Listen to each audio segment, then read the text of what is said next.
Welcome to మెగాని TV of the record. ఉమ్మడి చిత్తూరు జిల్లాలో గత 5 ఏళ్లలో నమోదైన సంచలన కేసులు ఇప్పుడు ఎటు తేలకుండా పోయాయా? సిఐడి విచారణ పేరుతో కీలక నేతలు తడిగుడ్డ వేసుకుని పడుకుంటున్నారా? తిరుపతి పరకామణి చోరీ నుంచి మదనపల్లి ఫైల్స్ దగ్ధం వరకు అంతా విచారణ అనే మేకప్ కింద మరుగున పడిపోతున్నాయా? హైకోర్టు ఆదేశాలు ఉన్నా ఈసీ కొరడా ఝుళిపించిన క్షేత్రస్థాయిలో పురోగతి శూన్యమనే విమర్శలు వెల్లువెత్తుతున్నాయి. దీనిపై ప్రత్యేక కథనం.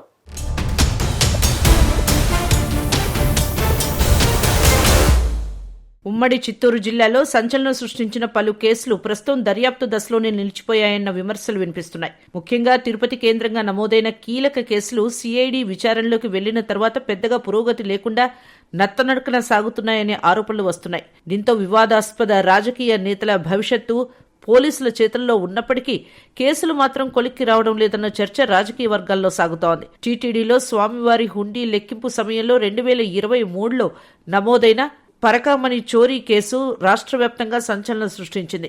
ఈ కేసులో మొదట్లో వేగంగా చర్యలు తీసుకున్న అధికారులు తర్వాత మాత్రం విచారణలో పురోగతి చూపలేదన్న విమర్శలు వినిపిస్తున్నాయి. హైకోర్టు టైం బౌండ్ ఇచ్చినా కేసు దర్యాప్తు ముందుకు కదలలేదని అంటున్నారు. మొదట్లో జరిగిన అరెస్టులు, లోక్ అదాలత్ పరిణామాల తర్వాత కేసు దాదాపు మూలన పడిపోయిందన్న అభిప్రాయం వ్యక్తమవుతోంది.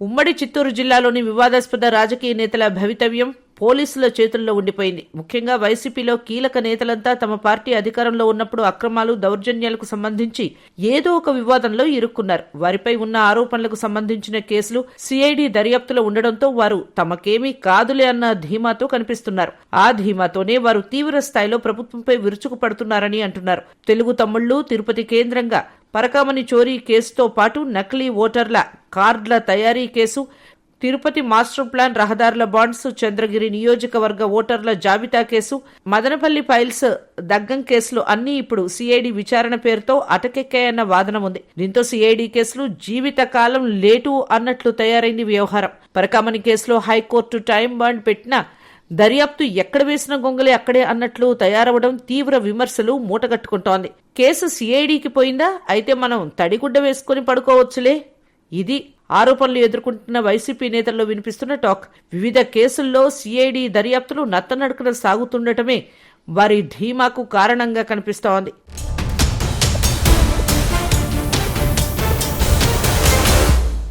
ముఖ్యంగా టీటీడీలో స్వామివారి హుండీ లెక్కింపు సందర్భంగా 2023లో నమోదైన పరకామణి చోరీ కేసు విచారణను సిఐడి, ఏసీపీలకు హైకోర్టు అప్పగించింది. అయితే సిఐడి విచారణలో పురోగతి లేదన్న విమర్శలు వెల్లువెత్తుతున్నాయి.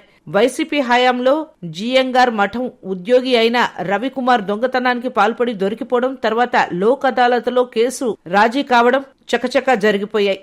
ఆ తర్వాత జరిగిన పరిణామాల నేపథ్యంలో ఆ కేసు రాజీలో పాత్ర ఉన్న అప్పటి ఏవీఎస్ఓ ఆర్ఐ సతీష్ తాడిపత్రి సమీపంలో అనుమానాస్పద స్థితిలో మృతి చెందాడు.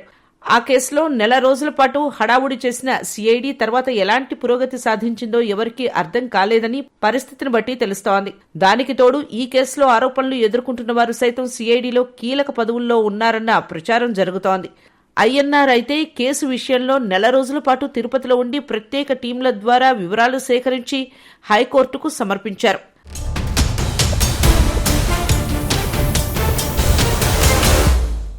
హైకోర్టు టీటీడీతో పాటు ప్రభుత్వానికి కేసుల నమోదుకు ఆదేశాలు జారీ చేసింది. సిఐడి, ఏసీబీలు కేసు విచారణ సాగించాలని ఆదేశాలు జారీ చేసింది. అయితే ఇప్పటి వరకు ఒక్క అప్డేట్ కూడా రాలేదని అంటున్నారు. 2021లో జరిగిన తిరుపతి పార్లమెంటు ఉప ఎన్నికల్లో ఏకంగా అప్పటి తిరుపతి ఎన్నికల అధికారిక ఐడిని ఉపయోగించి 32,000 నకిలీ ఓటర్ల ఐడి కార్డులను డౌన్లోడ్ చేసి ఇతర ప్రాంతాల నుంచి ఓటర్లను తీసుకువచ్చి ఓట్లు వేయించారు. ఇది దేశవ్యాప్తంగా సంచలనం కలిగించింది. ఆ కేసుకు సంబంధించి 2024లో ఎన్నికల కమిషన్ ఐఏఎస్ అధికారి అయిన గిరీషాను విధుల నుంచి కొంతకాలం పాటు తప్పించింది. ఈ కేసులో కొందరు అధికారులపై ఈసీ వేటు వేసింది. వారిలో కొంతమంది ఇప్పటికీ వీఆర్లో సస్పెన్షన్లో ఉన్నారు. అయితే దాని వెనక ఉన్న సూత్రధారులు, పాత్రధారులపై మాత్రం ఇప్పటి వరకు కనీస విచారణ చేయలేదు. ఈ కేసు తిరుపతి ఈస్ట్ పోలీస్ స్టేషన్లో నమోదైంది. తర్వాత మాత్రం ఎందుకో విచారణ నత్తనడకన నడుస్తోంది. దీనిపై అటు ప్రభుత్వం, ఎన్నికల కమిషన్, సిఐడి బాధ్యులపై ఎలాంటి చర్యలు తీసుకోవడం లేదనే విమర్శలు వెల్లువెత్తుతున్నాయి.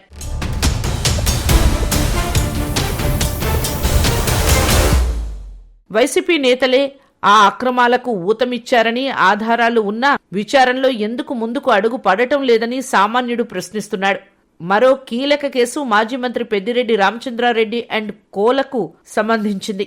మదనపల్లి సబ్ కలెక్టర్ కార్యాలయం దగ్ధం కేసుకు సంబంధించి సిఐడి విచారణ కొనసాగుతోంది. ఆ కేసుల్లో నిందితులను సిఐడి విచారణకు పిలవగానే వారికి హైకోర్టు నుంచి బెయిల్ వస్తుందనే విమర్శలు ఉన్నాయి. ఈ కేసులో దర్యాప్తు వేగవంతం అయితే చాలా మంది సామాన్యులకు సంబంధించిన భూములు తిరిగి వెనకకు వస్తాయని ఆశపడుతున్నారు.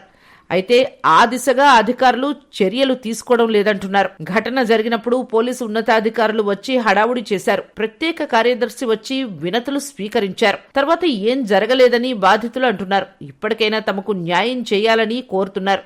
సిఐడి అధికారులు మాత్రం 6 నెలలకు ఒకసారి విచారణ పేరుతో ఒకరిని పిలిపించడం, బెయిల్ పై బయటకు రావడం పరిపాటిగా మారింది. ప్రస్తుతం మాజీ ఆర్డీఓ మురళీతో పాటు సీనియర్ అసిస్టెంట్ తేజ మాత్రం జ్యుడిషియల్ కస్టడీలో ఉన్నారు. మిగతా వారిలో కొందరు బెయిల్ పై బయట తిరుగుతుంటే మరికొందరు అజ్ఞాతంలో ఉన్నారు. తిరుపతి టీడీఆర్ బాండ్స్ కేసు విచారణలో సంబంధిత శాఖ చేస్తున్న కూటమి మంత్రి సైతం సీరియస్ గా లేనట్లు సమాచారం. స్థానిక అధికారులు చెప్పిందే వేదం అన్నట్టుగా వ్యవహరిస్తున్నట్లు తెలుస్తోంది.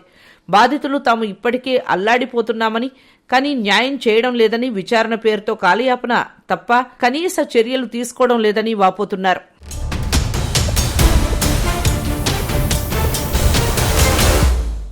మరో అత్యంత వివాదాస్పద కేసు చంద్రగిరి ఎన్నికల ఓటర్ల జాబితాలో అక్రమాలు. ఓటర్ల జాబితాలో పెద్ద ఎత్తున అక్రమాలు జరిగాయని అప్పట్లో అక్కడ విధుల్లో ఉన్న తిరుపతి ఆర్డీఓ, చంద్రగిరి మాజీ శాసనసభ్యుడు చెవిరెడ్డి భాస్కర్ రెడ్డి స్పెషల్ ఆఫీసర్ గా వ్యవహరించిన వారిపై ఆరోపణలు ఉన్నాయి. చెవిరెడ్డి భాస్కర్ రెడ్డి కార్యాలయం నుంచి ఓటర్ల మార్పులు చేర్పులు చేయడంపై ప్రస్తుత శాసనసభ్యుడు అయిన పులివర్తి నాని డిమాండ్ మేరకు ప్రభుత్వం విచారణ బాధ్యతలను సిఐడికి అప్పగించింది. అయితే ఆ కేసుకు సంబంధించి ప్రస్తుత అధికారులు సిఐడికి సహకరించడం లేదని అంటున్నారు. దీంతో ఆ కేసు దర్యాప్తు కూడా మూలన పడింది. తుడాలో 500 కోట్ల రూపాయల మేర అక్రమాలపై విజిలెన్స్ అండ్ ఎన్ఫోర్స్మెంట్ విచారణ జరిగింది. అక్రమాలు జరిగాయని నిర్ధారించారు.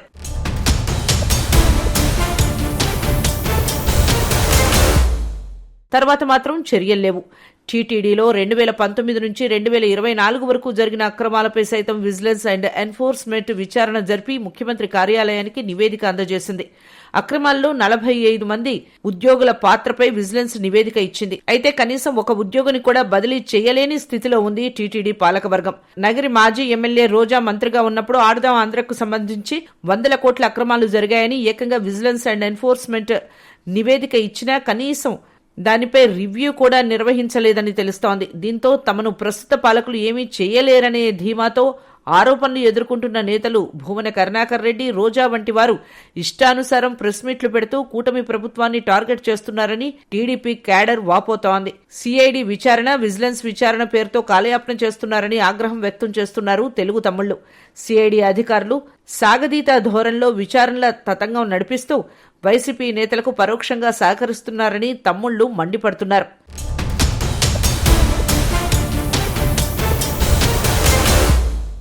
మొత్తానికి సిఐడి విచారణలు సాగతీత ధోరణిలో సాగుతుండడం వైసీపీ నేతలకు పరోక్షంగా సహకరిస్తున్నట్లు కనిపిస్తోంది. చట్టం తన పని తాను చేసుకుపోతుందని చెబుతున్న కూటమి ప్రభుత్వం ఈ కీలక కేసులను ఎప్పటికీ కొలిక్కి తెస్తుందో చూడాలి.